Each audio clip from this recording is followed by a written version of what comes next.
Seperti yang kita ketahui bahwasanya tujuan kita mempraktikkan Dhamma, tujuan utamanya adalah untuk melenyapkan pikiran-pikiran negatif, untuk melenyapkan pikiran-pikiran yang tidak bermanfaat atau kotoran batin. Karena itu semua adalah penyebab mengapa kita terus mengalami penderitaan, mengapa kita terus mengalami tumimba lahir. Sehingga ajaran Sang Buddha yang mengajak kita, mendorong kita untuk bisa terbebas dari tumimba lahir, maka kita pun diajak untuk mempraktikkan Dhamma demi lenyapnya kotoran batin. Dan kalau kita perhatikan, kotoran batin yang memang berakar dari 3 akar kotoran batin, yaitu keserakahan, kebencian, dan juga ketidaktahuan, tidak tahu mana yang baik, mana yang buruk. Semua itu dapat kita lihat dalam pikiran kita dan biasanya berupa reaksi pikiran. Artinya ketika batin kita bereaksi, apakah bereaksi berpikir tentang yang lampau ataupun yang akan datang, berpikir-pikir, bahkan termasuk berpikir-pikir tentang yang sekarang, ketika pikiran kita bereaksi, disitulah kita menemukan ada banyak sekali kotoran batin. Itulah kenapa pada saat kita bermeditasi, ajakannya adalah kembali ke sini dan sekarang. Ajakannya adalah kembali kepada objek meditasi, tenangkan pikiran. Untuk apa? Supaya reaksi pikiran paling tidak berkurang.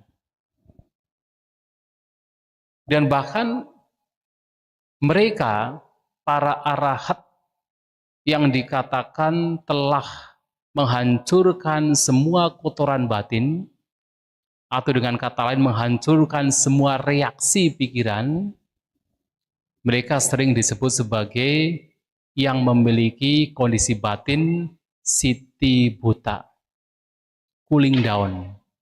Artinya batinnya sudah cooling down, sudah menjadi dingin, tidak bereaksi, tidak bergejolak. Dan mereka juga dikatakan sebagai orang-orang yang sudah tidak memiliki perkembangbiakan pikiran, nippapanca. Jadi sementara yang belum mencapai kesucian arahanta disebut sebagai papanca, atau memiliki perkembangbiakan pikiran, batin pikiran bereaksi, tetapi seorang arahanta, seorang tathagata, Sang Buddha, dan para siswa beliau yang telah mencapai arahat disebut nippapanca. Tidak memiliki perkembangbiakan pikiran, batin tidak bereaksi. Dan bahkan nibbana itu sendiri yang menjadi tujuan dalam mempraktikkan Dhamma, nama lain dari nibbana juga disebut sebagai sabba sangkara samata, yang tadi telah disebutkan. Redamnya, tenangnya semua sangkara. Yang di sini adalah tenangnya, redamnya semua reaksi pikiran. Oleh sebab itu, kalau kita memperhatikan batin kita, segala bentuk kotoran batin yang muncul dalam batin kita adalah berupa reaksi pikiran.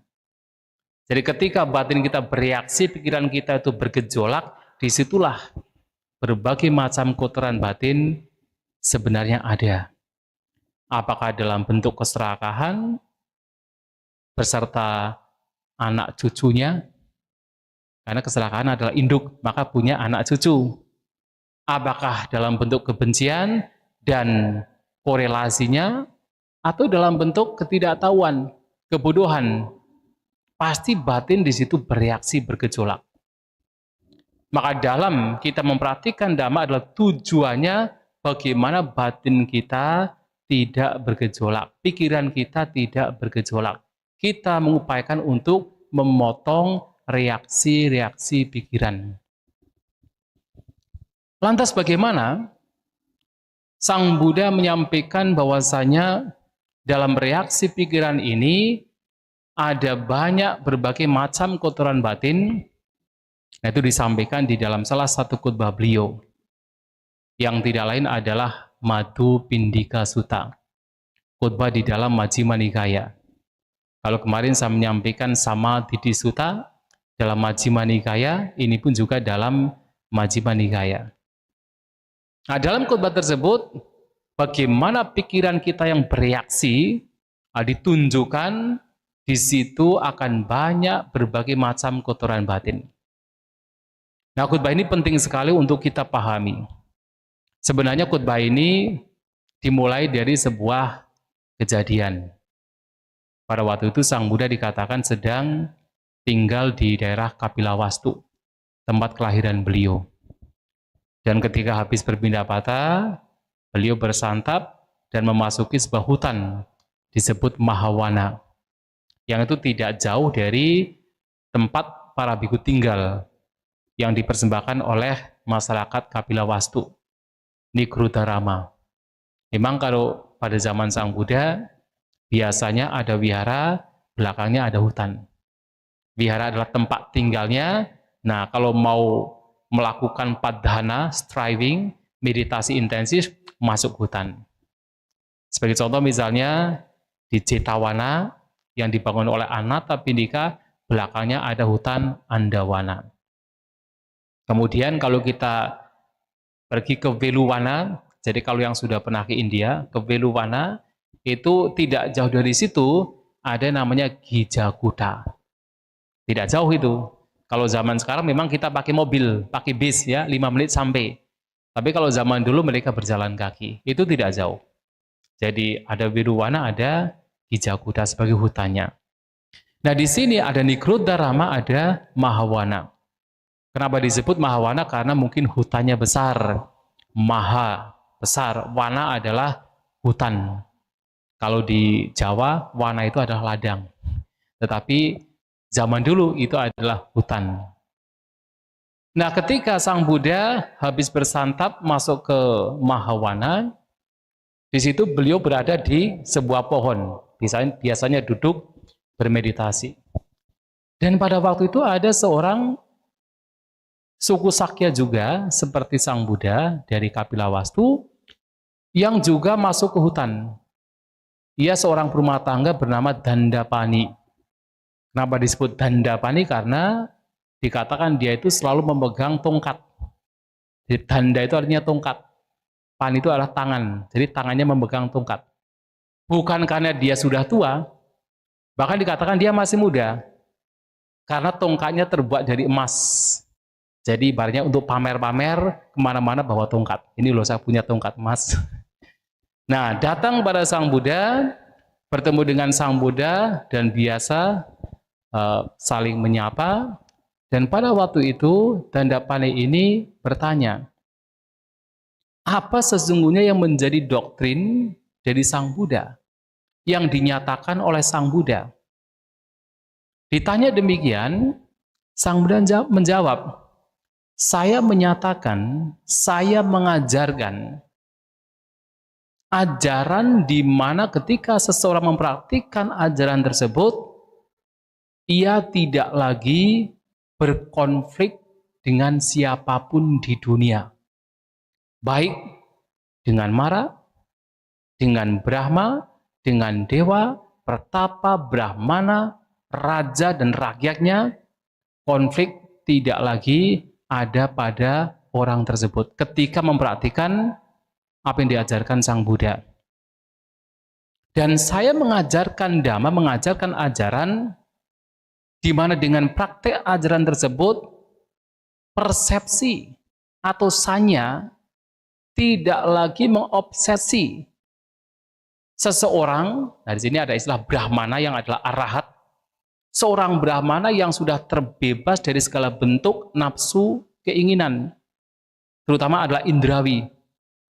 Tidak lagi mengobsesi seseorang sehingga tidak ada nafsu keinginan untuk dilahirkan dimanapun.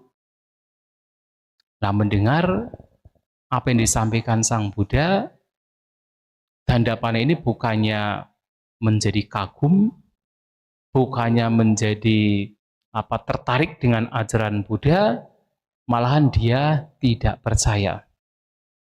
Dia menjulurkan lidahnya, berdecak, menggelengkan kepalanya, mengerutkan dahinya. Kalau orang tidak percaya kan begitu kan? Nah seperti itu Dandapani. Apakah karena dia tidak paham sehingga kemudian menggelengkan kepalanya, tidak percaya, atau memang dia tidak percaya dengan apa yang disampaikan Sang Buddha? Dan ketika saya menyampaikan begini, saya juga nggak yakin Bapak Ibu ya paham tidak maksudnya. Mengajarkan dhamma, di mana dengan praktek dhamma tersebut, seseorang tidak lagi punya konflik, tidak lagi bertengkar dengan siapapun. Sang Buddha pernah menyampaikan, dunia datang pada beliau dan berkonflik dengan beliau, tapi beliau tidak berkonflik dengan dunia. Nah itulah, kalau kita memperhatikan dhamma, kita tidak akan berkonflik dengan siapapun. Dan yang paling mendalam adalah di mana persepsi saya tidak lagi mendasari, tidak lagi mengobsesi seseorang yang mempraktikkan dhamma tersebut. Nah kemudian karena dia pergi, Dandapani pergi, pada sore harinya Sang Buddha kembali ke Nigrodharama. Dan di sana bertemu dengan para siswanya, menceritakan peristiwa pertemuan dengan Dandapani. Dan ketika diceritakan dengan apa yang disampaikan oleh beliau, salah seorang siswanya bertanya, apa yang dimaksud dengan tidak berkonflik dengan siapapun di dunia? Apa yang dimaksud dengan persepsi tidak lagi mendasari, tidak lagi mengobsesi seseorang yang mempraktikkan dhamma tersebut? Seseorang yang kemudian terbebas dari segala bentuk keinginan berkenaan dengan kesenangan indera. Seseorang yang tidak lagi memiliki ketagihan untuk dilahirkan dimanapun berada. Nah, Sang Buddha mengatakan, berkenaan dengan sebab-sebab di mana gagasan dan persepsi yang muncul dari perkembangbiakan pikiran tidak lagi menyerang seseorang, sehingga di situ seseorang tidak lagi bersenang, tidak lagi bergembira, tidak lagi melekat.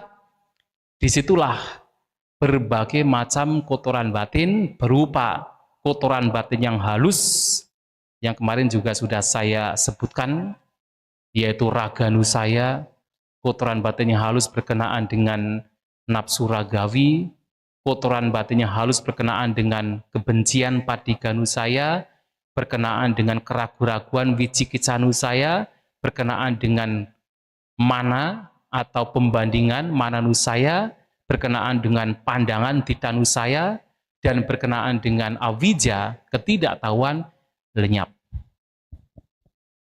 Kalau seseorang tidak lagi bergembira, tidak lagi bersenang, tidak lagi melekat dengan sebab-sebab yang memunculkan gagasan persepsi yang itu dimunculkan dari perkembangbiakan pikiran, maka disitulah kalau kita boleh menyimpulkan adalah akhir penderitaan. Nah ketika dijawab demikian, Sang Buddha kembali ke kuti. Nah para siswanya tidak paham maksudnya apa ini. Tidak sempat bertanya, kemudian Sang Buddha sudah kembali ke kutinya. Lantas mereka berpikir, kira-kira siapa di antara para siswa Sang Buddha yang akan mampu untuk menjelaskan apa yang disampaikan oleh Sang Buddha secara singkat, dijelaskan dengan detail. Maka mereka pergi ke Bante Mahakaccana. Karena Bhante Mahakaccana adalah siswa yang terunggul, yang bisa menjelaskan pernyataan yang singkat menjadi detail. Maka mereka datang ke sana meminta petunjuk, penjelasan dari Bhante Mahakaccana.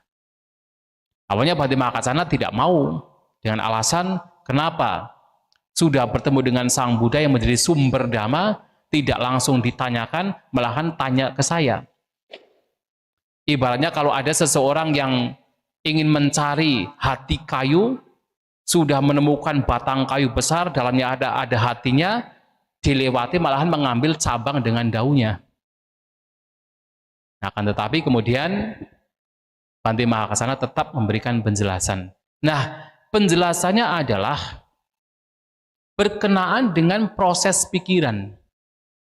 Yang mana proses pikiran di sini muncul dari ketika mata melihat objek, bentuk, telinga mendengarkan suara, hidung membaui bebauan, lidah merasakan rasa, jasmani merasakan sentuhan, dan pikiran memiliki objek-objek pikiran.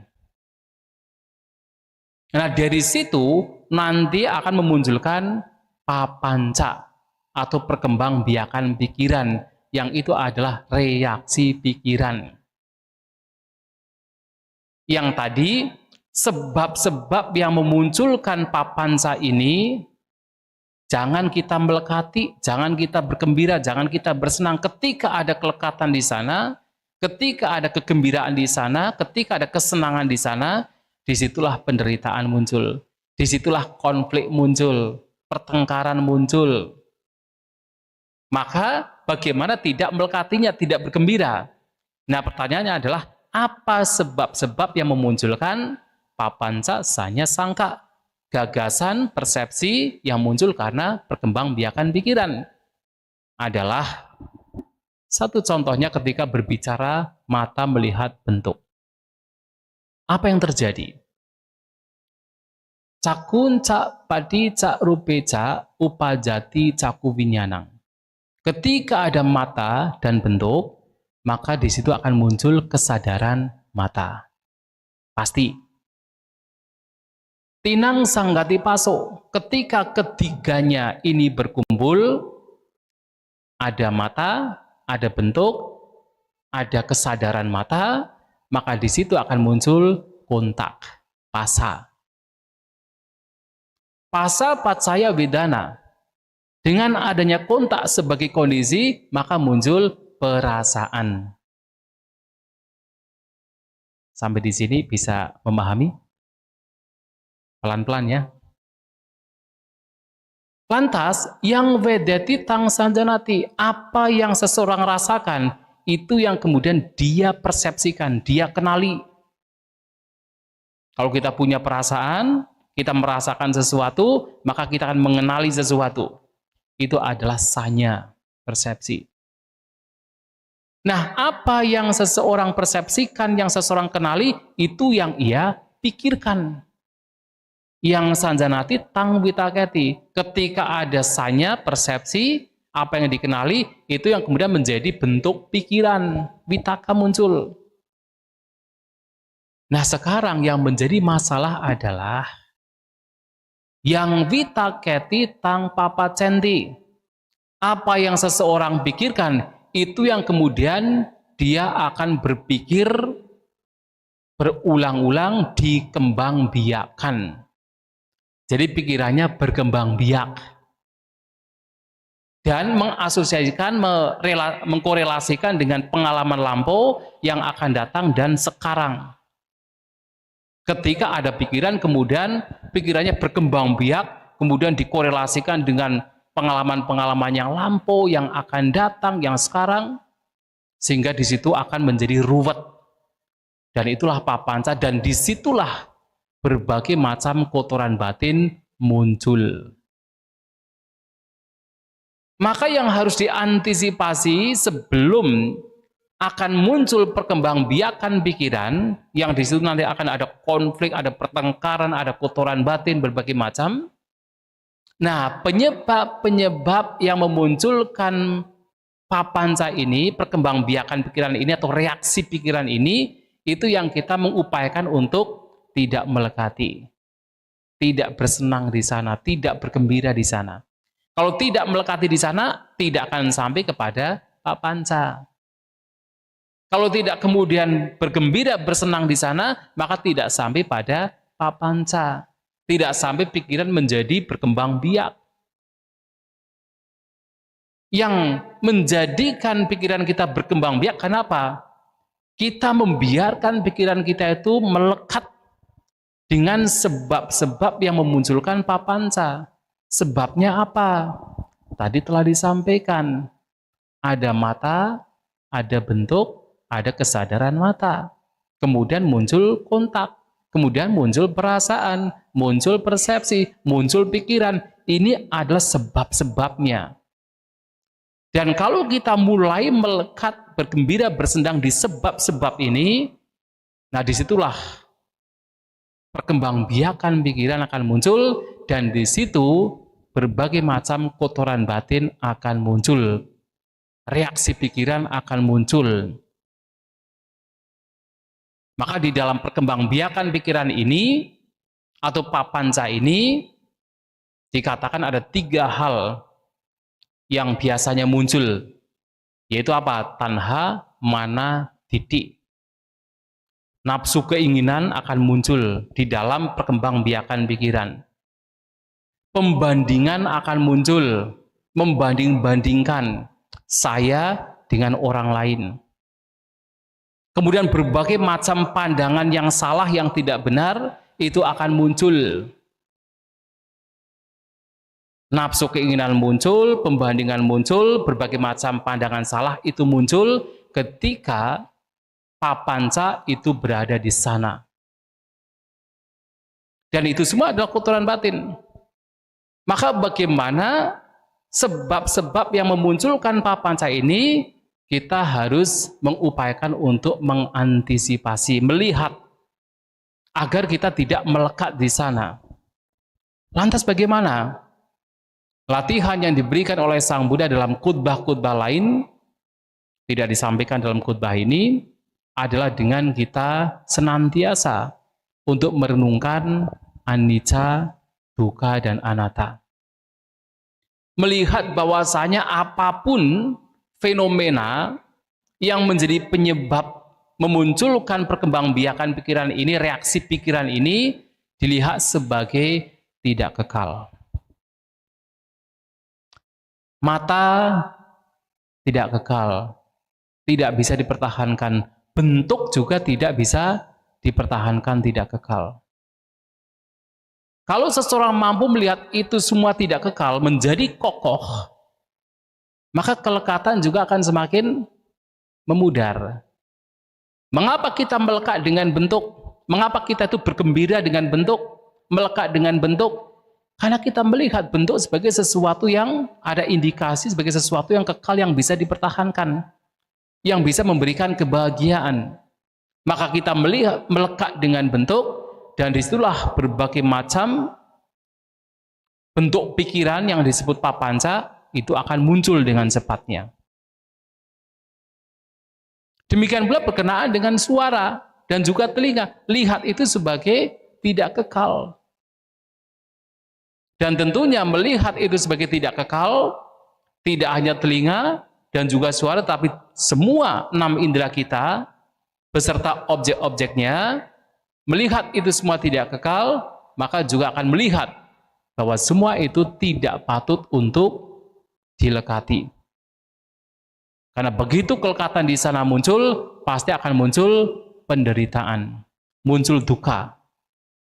Maka apa yang tidak kekal memungkinkan untuk memunculkan duka, penderitaan kalau dilekati. Dan juga lihat, semua itu sebagai apa? Sebagai anatta, tanpa diri. Tidak ditemukan adanya self diri. Makhluk itu hanya sekedar mata dan bentuk, tapi tidak ada makhluk di sana. Tidak ada diri di sana, tidak ada entitas di sana. Maka mengapa muncul berbagai macam bentuk pikiran yang buruk? Ya karena salah satu penyebabnya adalah karena kita melihat ada makhluk. Ada diri, ada self. Contohnya apa? Melihat seseorang muncul kebencian. Kenapa benci? Karena ada persepsi, ada makhluk di sana, ada entitas di sana, ada diri di sana, termasuk ada diri di sini. Diriku diinjak-injak, diriku tidak dihargai, dia menginjak diriku, ada diri lainnya menginjak diriku. Ada persepsi demikian. Persepsi adanya atta, adanya self. Dan itu yang memunculkan berbagai macam bentuk penderitaan. Nah, tetapi kalau kemudian pemahaman perenungan anicca, dukkha, dan anatta ini diulang-ulang dikokohkan, itu disebut sebagai anicca sanya, anatta sanya, diulang-ulang dikokohkan, maka setiap kali mulai muncul bentuk pikiran yang buruk, ketika ada persepsi anicca, dukkha, dan anatta, itu akan menjadi meredam.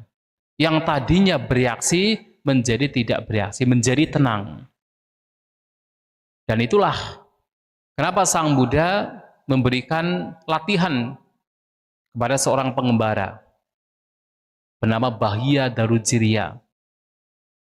Titik ditamatang bawisati, sute sutamatang bawisati, mute mutamatang bawisati, winyate winyatamatang bawisati. Di dalam melihat, latih itu hanya sekadar pengalaman melihat. Artinya tidak ada bumbu. Ini milikku, ini aku, ini diriku. Yang memunculkan berbagai macam reaksi pikiran. Yang memunculkan berbagai macam kotoran batin. Nah, melatih batin yang demikian tentunya didasarkan pada kebijaksanaan. Mengapa? Di dalam melihat dilatih bahwa itu hanya sekadar pengalaman melihat, karena tahu bahwasanya apapun hal yang berkenaan dengan melihat semuanya adalah tidak kekal, semuanya berubah. Ketika kemudian ada kelekatan di sana, muncul penderitaan. Ditambah lagi, di dalam pengalaman melihat tidak ditemukan adanya diri, adanya self, hanya sekadar pengalaman. Melihat anicca, dukkha, dan anatta, nah seseorang batinnya akan menjadi semakin mereda. Artinya reaksi pikiran akan semakin mereda. Tidak hanya di dalam melihat, termasuk di dalam mendengar. Sute sutamatang bawisati. Di dalam mendengar juga lihat, latih itu hanya sekadar pengalaman mendengar semata. Tidak lebih dari itu. Tidak berpikir-pikir sebagai ini milikku, ini aku, ini diriku. Termasuk di dalam pengalaman kita membaui, merasakan, bersentuhan juga sama, sekadar pengalaman. Mute mutamatang bawisati. Dan pada akhirnya bahkan ketika kita berpikir, itu pun juga baik untuk dilatih, itu pun hanya sekadar pengalaman berpikir. Tapi kalau kita sudah bereaksi, kita tidak mau dengan pikiran yang muncul, atau kita menyukai dengan pikiran yang muncul, kita sudah terlibat di sana, itu sudah terseret di sana, maka disitulah penderitaan akan muncul. Ya, termasuk pada saat kita bermeditasi. Saat bermeditasi, pikiran kita kacau, muncul kecewa, muncul ketidaksukaan, merasa pesimis dengan meditasinya. Kenapa? Karena bereaksi. Karena tidak mau melihat keberadaan bahwa itulah pikiran, itu pun hanya sekedar pikiran semata, tidak lebih dari itu. Tapi kalau kemudian sudah memunculkan ketidaksukaan dengan pikiran ini, ya disitulah kemudian muncul penderitaan, kekecewaan. Dan ketika mendapatkan ketenangan kemudian dilekati, mungkin pada saat itu belum ada penderitaan. Tapi begitu ketenangan itu lenyap, mulailah muncul penderitaan. Maka di dalam kita bermeditasi, melihat apapun, pengalaman yang kita lihat itu sebagai sekadar pengalaman, dan batin diusahakan dalam latihan tersebut tidak terseret oleh suka maupun tidak suka. Maka ada para guru meditasi yang mengajarkan kesadaran pasif. Passive awareness, kesadaran pasif. Artinya melihat objek sekadar sebagai objek tanpa menjustifikasi, tanpa menghakimi, melihat itu dengan kesukaan atau tidak suka.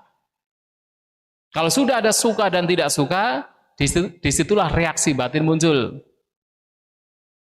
Maka di dalam Mahasatiparana Sutta, selain kita harus punya semangat, punya perhatian, dan punya sampajana, kebijaksanaan, berkenaan dengan anicca, dukkha, dan anatta, kita pun juga harus memiliki satu kualitas.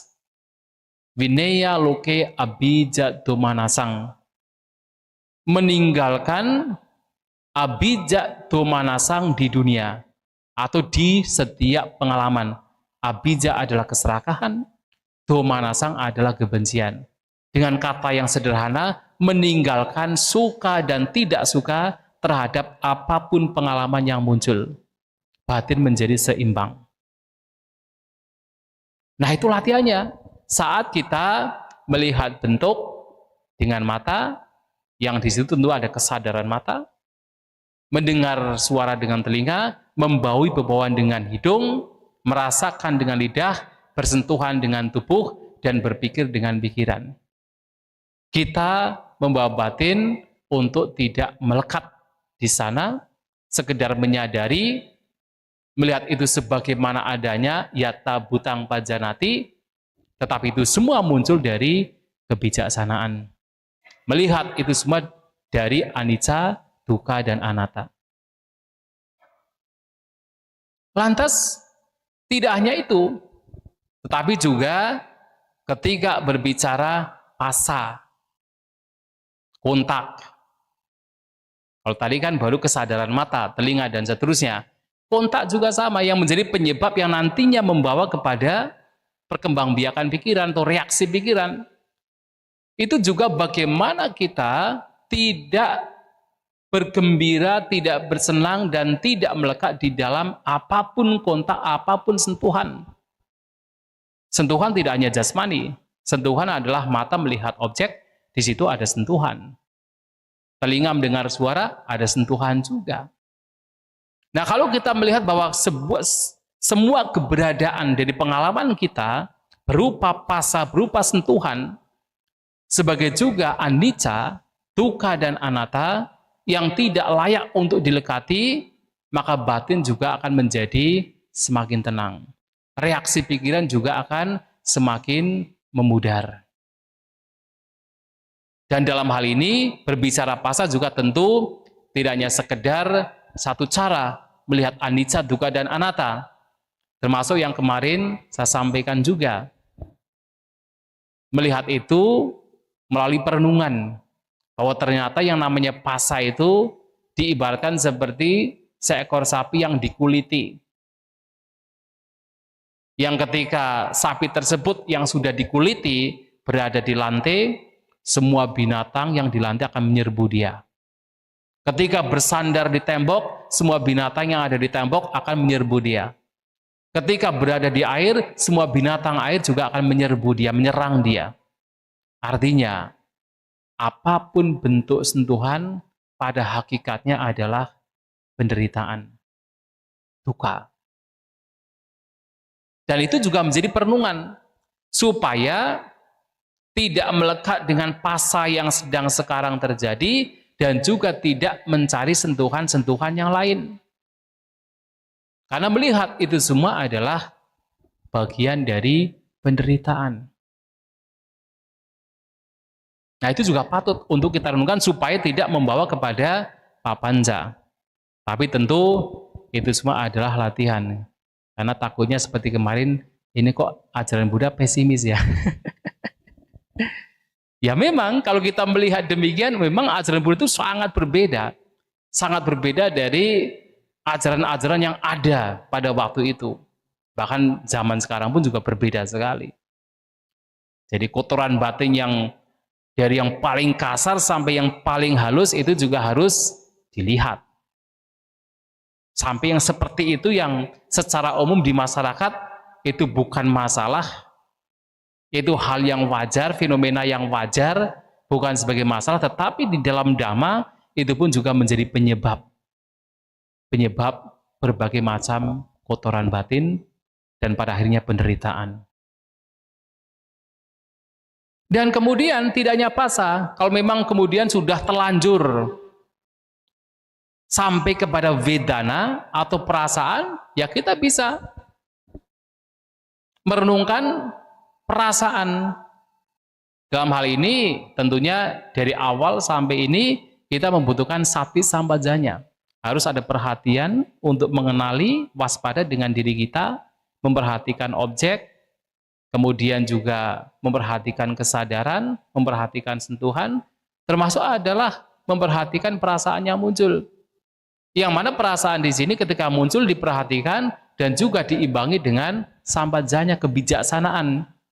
Yang di sini salah satunya adalah melihat itu sebagai anicca, dukkha dan anatta, sebagai tidak kekal, sebagai yang membawa kepada dukkha penderitaan ketika dilekati, dan sebagai bukan diri, bukan makhluk, bukan self. Perasaan juga demikian. Karena kalau tidak ada perhatian, tidak ada sampajanya, kelekatan akan muncul. Dan ketika kelekatan muncul, di situ akan muncul berbagai macam kotoran batin. Ketika perasaan menyenangkan muncul, maka di situ akan muncul apa? Raganusaya. Jadi kotoran batin yang halus, bahkan yang kasar, yang berkenaan dengan nafsu ragawi. Mengingini, melekatinya, ingin mendapatkan, ketika itu yang muncul perasaan yang menyenangkan. Begitu ada perasaan yang tidak menyenangkan, kalau tidak ada perhatian, tidak ada kebijaksanaan, maka akan muncul kotoran batin berupa patiganusaya. Adalah kebencian, ketidaksukaan, penolakan, geram, tidak mau. Patiganusaya. Bahkan ketika muncul perasaan yang netral, yang biasa-biasa, itu pun juga memunculkan kotoran batin. Avijanusaya. Kotoran batin berkenaan dengan ketidaktahuan. Tidak tahu bahwa ini pun juga tidak kekal. Ini pun juga bisa membawa penderitaan. Ini pun juga bukan sebagai makhluk, sebagai entitas. Tidak akan muncul pengetahuan demikian. Yang muncul adalah ketanpa pengetahuan atau avijja. Ketika ada perasaan yang netral. Nah, oleh sebab itu, perhatian kebijaksanaan itu harus dimunculkan, disertakan ketika sudah masuk ke dalam perasaan. Maka salah satu bentuk meditasi adalah vedanupasana, memperhatikan perasaan. Supaya apa? Supaya kotoran batin yang akan muncul bersama dengan perasaan itu tidak muncul. Dan bahkan menarik sekali Sang Buddha menyampaikan, di dalam perasaan yang menyenangkan, di situ akan muncul kotoran batin yang tadi disebut raganusaya atau nafsu ragawi. Tetapi di dalam perasaan yang menyenangkan juga akan lenyap raganusaya. Nah, kenapa bisa lenyap? Ketika ada sati dan sampajanya, ada perhatian dan kebijaksanaan. Kita memperhatikan perasaan yang muncul, kemudian dilihat itu sebagai anicca, tidak kekal, sebagai bagian dari dukkha penderitaan, dan juga sebagai sekadar perasaan, bukan sebagai makhluk. Nah, di situ nafsu ragawi yang seharusnya muncul akan lenyap. Nah, ini cara untuk memotong reaksi pikiran ketika sudah mulai masuk ke dalam perasaan. Termasuk adalah perasaan yang tidak menyenangkan. Kalau ada sati sampajanya, maka kebencian tidak akan muncul. Bahkan ketika itu muncul, itu akan lenyap. reaksi pikiran berupa kebencian itu akan lenyap. Dan ketika ada perasaan yang netral, yang sebenarnya ada avijja, ketidaktahuan, ketika di situ dimunculkan pemahaman ketidakkekalan, penderitaan, dan juga anatta, maka di situ ada pengetahuan. Jadi bukan avijja, tetapi yang muncul adalah vijja, pengetahuan. Nah, ini juga menjadi salah satu cara untuk bisa menenangkan reaksi pikiran dengan kita memperhatikan perasaan. Dan bahkan kemudian ketika sampai kepada sanya persepsi, apa yang dikenali. Nah, apa yang dikenali di sini, wah banyak sekali kotoran batin yang bisa muncul. Karena di dalam persepsi itu ada persepsi yang baik, ada persepsi yang tidak baik. Persepsi yang tidak baik, salah satunya adalah tadi persepsi tentang adanya diri. Dan itu kuat sekali. Kita manusia itu sangat-sangat kuat sekali untuk memegang persepsi, untuk menciptakan persepsi bahwa ada sesuatu yang kekal, bahwa ada sebuah diri itu sangat kuat. Nah, disitulah kalau tidak ada perhatian, tidak ada kebijaksanaan, ini akan semakin kuat. Contohnya apa? Misalnya Anda bertemu dengan seseorang. Ketika awal bertemu, orang tersebut mengucapkan kata-kata yang kasar, kata-kata yang menyakitkan, yang tidak menyenangkan. Kalau tidak disadari, Anda akan menciptakan, membangun sebuah persepsi. Ada makhluk, ada diri, ada seseorang yang tidak beretika. Sehingga setiap kali mendengar nama si dia, langsung pikirannya muncul, dia orang tidak baik. Ketika ada orang berdiskusi tentang dia, muncul pikiran, dia tidak baik. Bahkan ketika muncul nama dalam pikiran tentang dia, dia tidak baik. Kita membangun sebuah persepsi ada sesuatu yang kekal, yaitu seseorang yang tidak baik. Sehingga wajar kalau kemudian ketika orang benci kemudian sampai bertahun-tahun tidak mau hilang, sampai meninggal tidak mau hilang. Kenapa? Persepsi kekekalan, termasuk persepsi ada self, ada diri. Padahal kalau kita mau melihat realitas,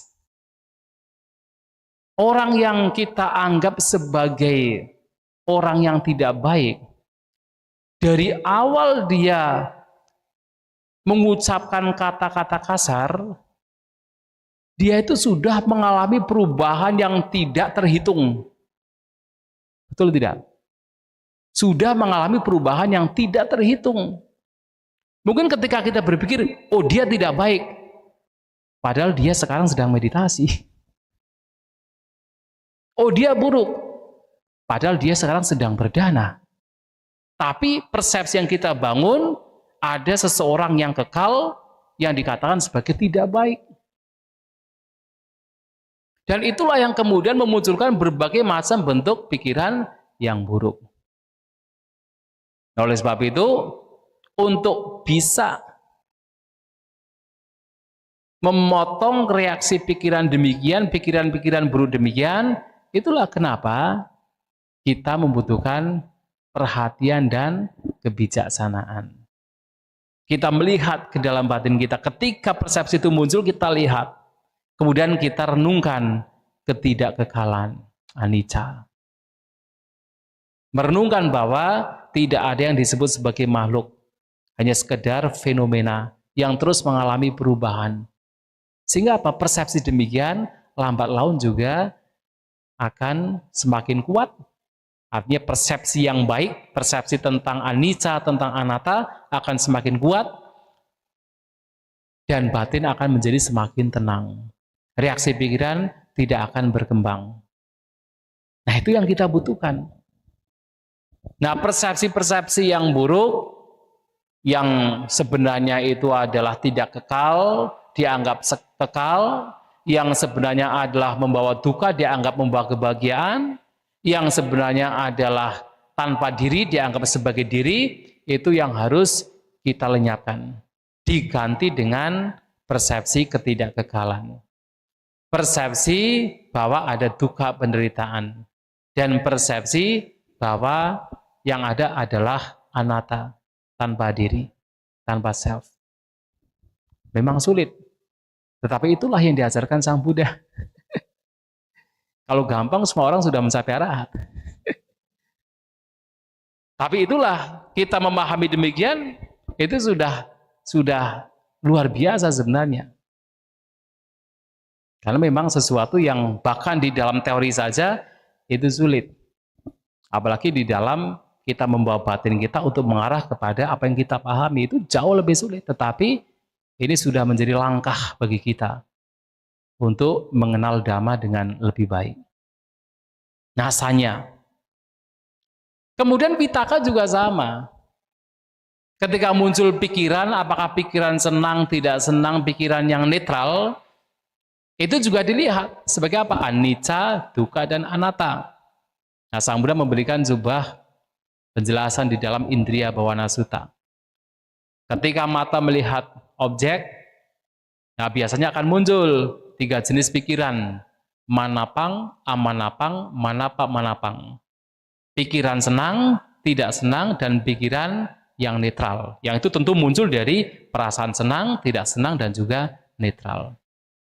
Ketika muncul demikian, baik untuk direnungkan bahwa apapun bentuk pikiran yang muncul itu adalah sangkata, polarika, padicca, samupana.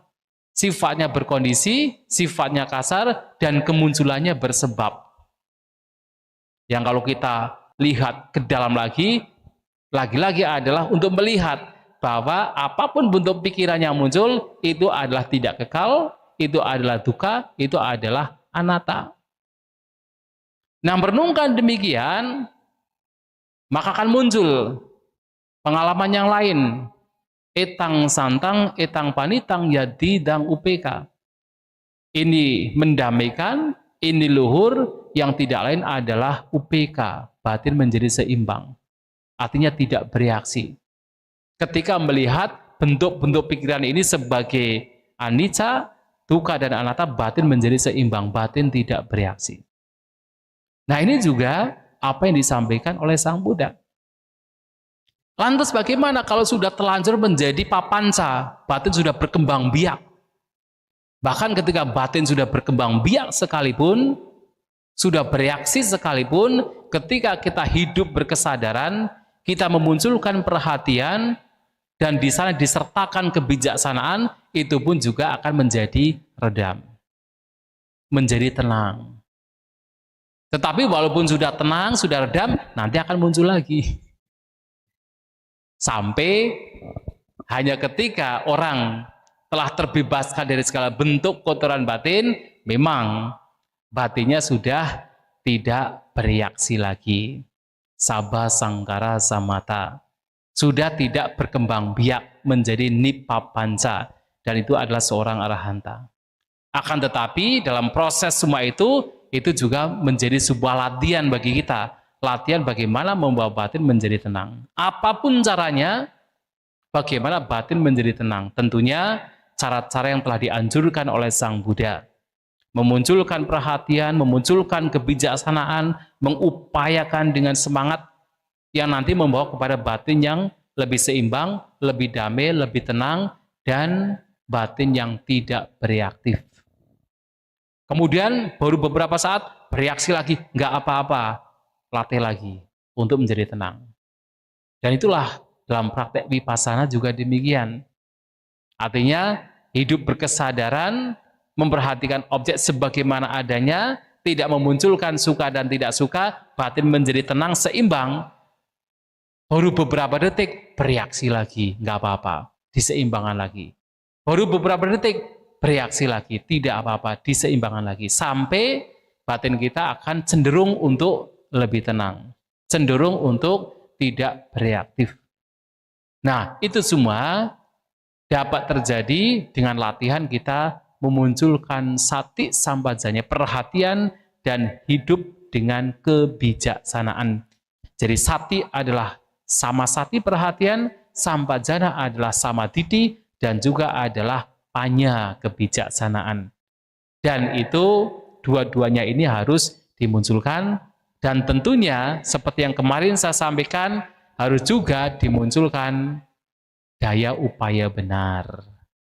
Jadi apa yang buruk dilenyapkan, apa yang baik itu dikembangkan, sehingga batin akan menjadi lebih tenang dan semakin tenang. Itulah Bapak Ibu Saudara-saudari sekalian yang ingin saya sampaikan pada kesempatan malam hari ini.